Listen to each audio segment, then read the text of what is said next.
Stavros Tousios for Info Markets, and today we're going to start the week with Aussie dollar and also dollar against the Canadian dollar, the Loonie and the Aussie, guys.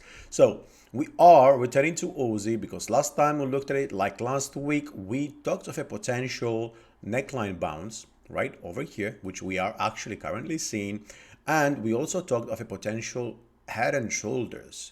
Now that means that if this is going to be the case indeed, we need to find a peak quite soon, and from there continue for 66, 60 or 65, 42 even. Okay, we're not, of course, obviously able to make accurate predictions right now because we are still within this channel and we do not know where this correction is going to end.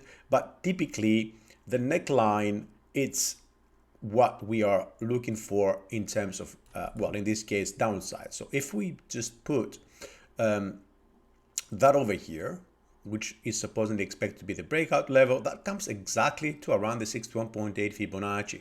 So in the medium term, it might be a case where we're going to revisit 65.40. Okay. Now, of course, another way to measure where we could be heading is to just look at the 100 Fibonacci extension of this leg in relation to the correction that it had so far. And the 100 comes down to 67.18.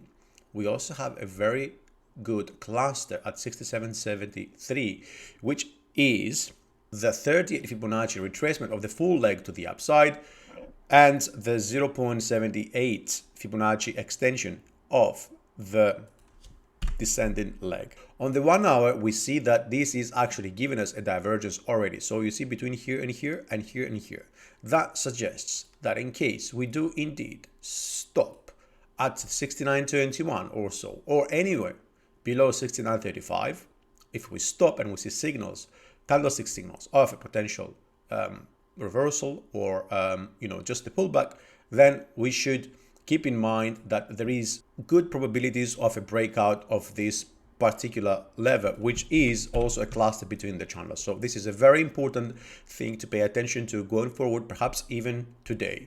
Now on Loonie, we are looking at a breakout of the channel here, and this is why we are revisiting. Look, this is our channel, and we didn't even cross below the median line, and we've had a higher low over here, along with a slight divergence, I would say, and we moved up.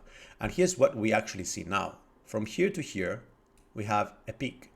And from here to here, we also have a peak. So there is no divergence here, guys. When we don't have divergence and we see breakouts of trend lines, typically that suggests we're going to go at least at the previous high. And that is around the 137. Well, the 100 is already done, and we have kinda done an extended leg to the upside. So we want to see now prices remaining above 134.41, yeah, and go up. That's what we prefer to see, because that is going to imply that there's going to be an impulse to the upside. And 136 first, of course, then 136.25 and the previous high are going to also come back on the radar.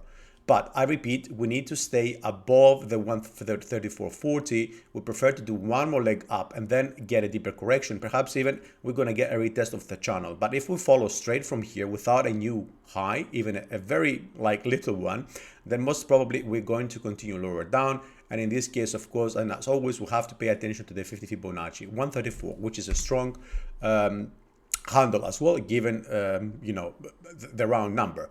Now down on the 1 hour,